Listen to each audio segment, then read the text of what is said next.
Dans cette vidéo, nous allons faire le point sur le placement des images dans InDesign. Donc, petit rappel ou petit point court pour ceux qui découvrent. Il suffit de passer par Fichier, Importer. Je vais récupérer mon dossier photo. Voilà, Fichier, Importer. Je vais prendre une belle photo de fruits du dragon.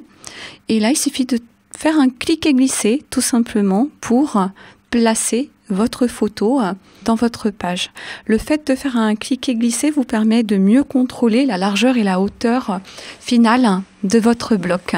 Je vais renouveler l'expérience. Je vais supprimer, Fichier, Importer.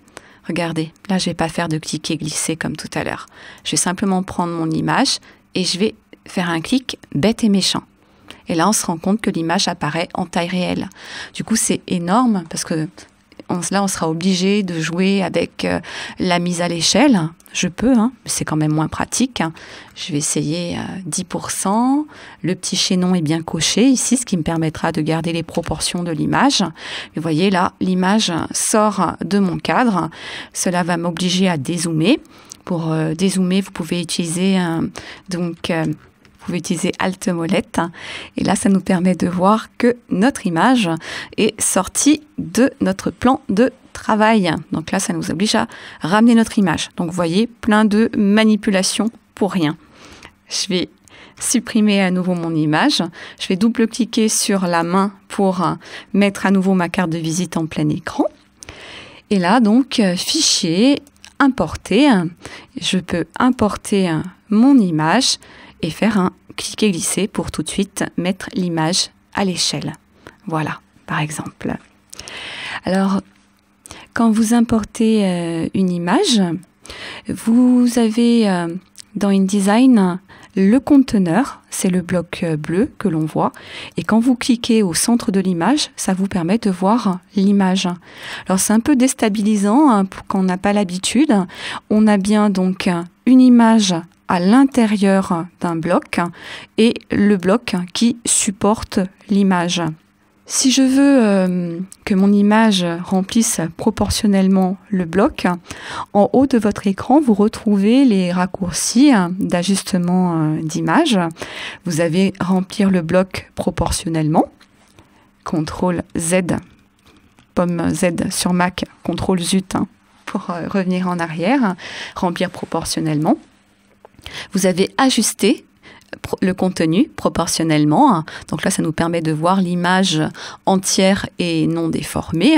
Cette petite option qui vous permet d'ajuster le contenu au bloc, mais là, vous déformez votre image.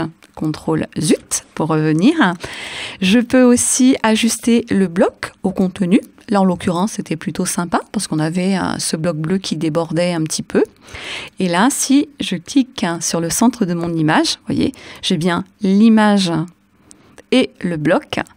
Si je demande à centrer, ça me permet de recentrer mon image à l'intérieur du bloc. Si je me positionne sur mon image et si je décide d'agrandir la taille de mon image, il se passe un phénomène sur InDesign qui est assez désagréable. Vous allez pouvoir agrandir le bloc, mais pas forcément l'image à l'intérieur du bloc. Donc ça, c'est un peu déstabilisant, sauf si vous venez cocher cette petite option ici, qui est l'ajustement automatique. Grâce à cette petite option, et en maintenant Shift appuyé pour pas perdre les proportions, vous allez pouvoir agrandir ou réduire le bloc et son contenu. Donc j'ai maintenu Shift appuyé pour garder les proportions. Mais je vous montre, ça va me permettre d'agrandir le bloc et son contenu. Je vais demander à ajuster. Voilà. Et on va pouvoir aussi demander à ajuster le bloc au contenu. Très bien. Qu'est-ce que vous avez d'autre par rapport à ce bloc? Quand je sélectionne mon bloc image, je me rends compte ici, en haut à droite, qu'on a un petit carré jaune qui se promène. Ce petit carré jaune va me permettre de gérer les arrondis des blocs. Aussi bien les blocs texte, les blocs images que les blocs objets. Pour gérer les arrondis, il suffit tout simplement de faire un clic sur le petit carré jaune, clic. Et là, ça vous fait apparaître des petits losanges aux quatre coins de votre image. Si je me positionne sur un des losanges, je vais pouvoir cliquer, je maintiens appuyé, je fais glisser vers la gauche. Et vous voyez, cela va me permettre de gérer les arrondis. Donc, je vais pouvoir gérer plus ou moins l'arrondi. Alors ça, c'est pas très sympathique comme forme. Vous pouvez facilement faire ces formes arrondies. Et encore mieux, je vais recliquer sur mon petit carré jaune, clic.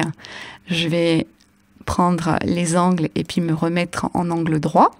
Si je veux arrondir un seul angle et pas tous comme c'était le cas auparavant, il suffit de cliquer sur le petit carré jaune et là, grâce à la touche Shift du clavier, Shift, je vais pouvoir gérer uniquement l'arrondi de ce coin ici, supérieur au gauche. Si je souhaite faire la même chose avec le coin inférieur bas gauche, je vais maintenir Shift appuyé et je vais faire glisser. Et là, ça me permet de créer rapidement ces formes qu'on retrouve sur la plupart des documents, des supports de communication.